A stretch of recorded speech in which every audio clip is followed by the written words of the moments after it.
శ్రీమాత్రే నమః. ఈరోజు 41వ శ్లోకం. అంతకంటే ముందు ఒకసారి 40వ శ్లోకాన్ని చెప్పుకుందాం.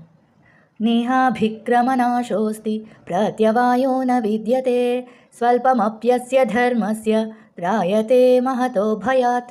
41వ శ్లోకం. వ్యవసాయాత్మిక బుద్ధి ఏకేహ కురు నందన బహుశాఖా హ్యనంతాశ్చ బుద్ధయో వ్యవసాయినాం.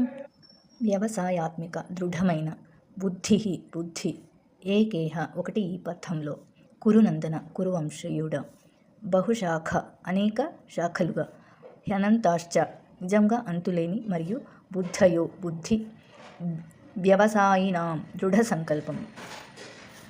అవ్యవసాయినాం అంటే దృఢ సంకల్పం లేని, ఇక్కడ వస్తుంది దృఢ సంకల్పం లేని. ఓ కురునందన, ఈ కర్మయోగ మార్గంలో దృఢ నిశ్చయంతో కూడిన బుద్ధి ఒక్కటే ఉంటుంది, కానీ దృఢ నిశ్చయం లేని వాని బుద్ధి అనేక శాఖలుగా విభజించి అంతులేనిదిగా ఉంటుంది. శ్లోకాన్ని ఇంకొకసారి చెప్పుకుందాం. వ్యవసాయాత్మిక బుద్ధి ఏకేహ కురునందన బహుశాఖా హ్యనంతాశ్చ బుద్ధయో వ్యవసాయినాం. 42వ శ్లోకాన్ని రేపు చెప్పుకుందాం.